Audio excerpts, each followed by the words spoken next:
क्या नाम है आपका और किस लिए प्रोटेस्ट करने आए हैं? मेरा नाम संगीता त्रिपाठी है और मेरा विद्यालय नगर में, अलीगढ़ नगर में अभी हमसे एफिडेविट लिया गया था कि आप यहाँ रहना चाहती हैं कि नहीं अलीगढ़ नगर में। तो हमने उसका अलीगढ़ नगर का एफिडेविट दिया और अचानक ही मुझे भी कुछ नहीं पता कि कब हुआ, मुझे ये सूचना मिली अपने हेड द्वारा कि आपका यूडाइस से हटा दिया गया विद्यालय में। ना मेरे पास किसी तरीके की सूचना थी, ना किसी तरीके का मुझे यानी ज्ञात था कि ऐसा कुछ होने वाला है, और अचानक हमें यूडाइस से हटा दिया और मुझे भेज दिया गया 25-27 किलोमीटर दूर नगर, जबकि वो अलीगढ़ अतरौली नगर में भेज दिया गया, जबकि मैं अलीगढ़ नगर की शपथ दे चुकी हूँ, एफिडेविट दे चुकी हूँ कि मुझे नगर निगम में रहना और मेरे विद्यालय में पर्याप्त बच्चे हैं। 443 बच्चे मेरे इनरोल हैं, जिसमें कि हमारे यहाँ पे कोई भी सरप्लस में नहीं है। इससे पहले की भी लिस्ट जो निकली थी उसमें भी हमारे विद्यालय से कोई भी टीचर शिक्षक सरप्लस में नहीं है। इस पूरी जो समायोजन लिस्ट है उसमें सारे में बहुत सारी विसंगतियां हैं। सर, हमने एक लिखित एप्लीकेशन अपने अध्यक्ष के थ्रू बीएसओ ऑफिस में पहुंचाया और उसके बाद हम आज यहाँ पे ज्ञापन देने सब आए हैं। और इसमें सर एक विसंगति नहीं है, बहुत सारी विसंगति है।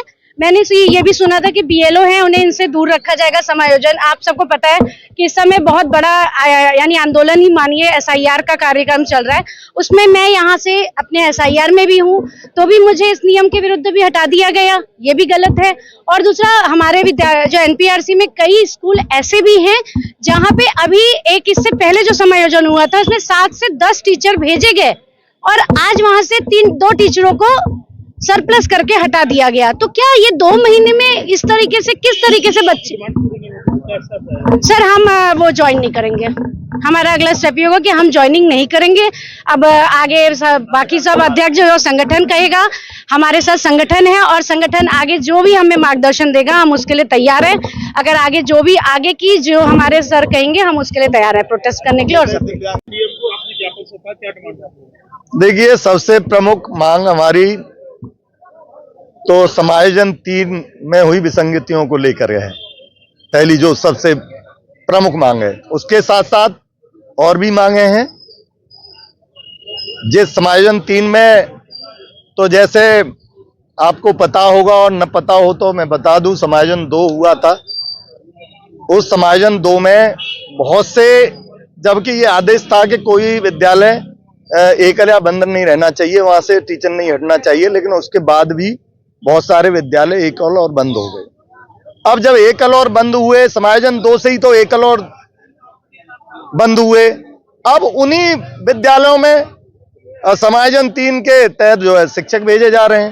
पहली बात ये समझ से परे है कि पहले एकल बंद कैसे हो गए, अब उन्हीं एकल बंद को फिर दोबारा खोला जा रहा है, उसमें शिक्षक भेजे जा रहे हैं। तीसरी बात इसमें और है कि जैसे नगर क्षेत्र में जो कार्यरत हैं, हमारी इवन दिव्यांग तक को नहीं छोड़ा है, दिव्यांग शिक्षक भी हमारे उठा करके और नगर क्षेत्र अतरौली में समायोजित कर दिए हैं, जो गलत है। जब रिक्तियां यहाँ हैं नगर क्षेत्र में तो वहां क्या उचित बनता है, महिलाओं को भी या नगर क्षेत्र इससे हटा करके और वहां अतरौली नगर क्षेत्र में भेज दिया है।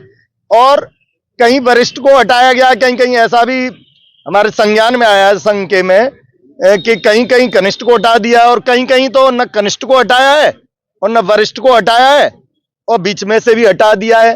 तो ये चीजें समझ में नहीं आ रही कि आखिर भाई क्या पॉलिसी अपनाई गई है।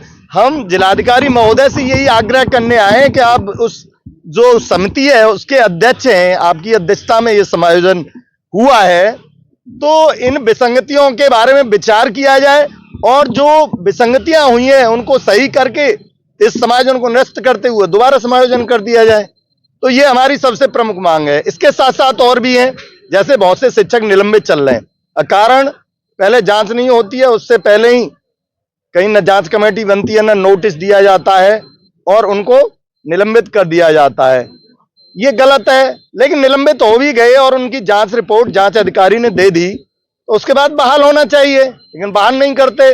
बहुत सारे शिक्षक जो निरीक्षण के समय, मान लो कोई शिक्षक आकस्मिक अवकाश पर है या हमारी कोई महिला बहन सीसीएल पर है और वो अप्रूव्ड है, और जब निरीक्षण करते हैं हमारे अधिकारीगण तो वो क्या करते हैं कि मान लो कहीं स्कूल में हो सकता है कहीं बंद मिल गया, ऐसी स्थिति मिल गई बाय द वे या नहीं मिली, तो वो उनका कोई नहीं दिखा पाया तो उसको भी एब्सेंट कर देते हैं। चलो एब्सेंट कर दिया आपने, जब वो अपना प्रत्यावेदन दे रहा है और बता रहा है कि ये मैं अप्रूव्ड सीसीएल पर या सीएल पर या मेडिकल लीव पर था, तो आपको फिर प्रतिकूल प्रविष्टि क्यों देंगे उसमें? आपकी डिमांड अगर पूरी नहीं होती तो क्या स्टेप रहेगा? हमारे पास तो संवैधानिक तरीका जो लोकतंत्र में है, संविधान ने जो दिया है सभी को अपनी बात कहने का, हम उसके बाद में धरना प्रदर्शन करेंगे, चाहे जिला बेसिक शिक्षा अधिकारी कार्यालय पर करें या डीएम जिलाधिकारी महोदय के कार्यालय पर करें, निश्चित रूप से करेंगे, धरना प्रदर्शन करेंगे।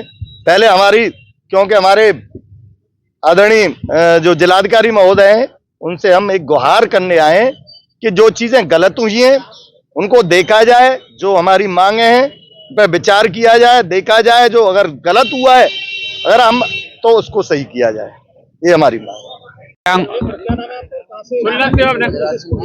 मेरा नाम मनोज कुमार है और मैं प्राथमिक विद्यालय नंगला मानसिंह से हूँ। प्रोटेस्ट आप जो करने आए क्या? मैं सरप्लस में दिखाया गया है, जबकि मैं हमारे यहाँ से स्टाफ जो है उसमें से 4 टीचरों को दिखाया गया है और 2 महिला हैं और 2 दिव्यांग हैं।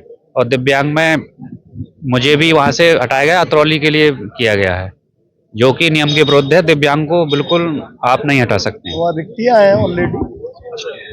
जी आपके ज्ञापन दिया गया है? जी ज्ञापन दे रहे हैं। डिमांड यही है कि जो भी उसमें त्रुटियां हैं उन पर संशोधन किया जाए और अध्यक्ष जी जो भी हमारी लड़ाई लड़ रहे हैं हम उनके साथ हैं, और बाकी जो भी उसमें संशोधन करें और जो समस्या का निराकरण करें सारी समस्या।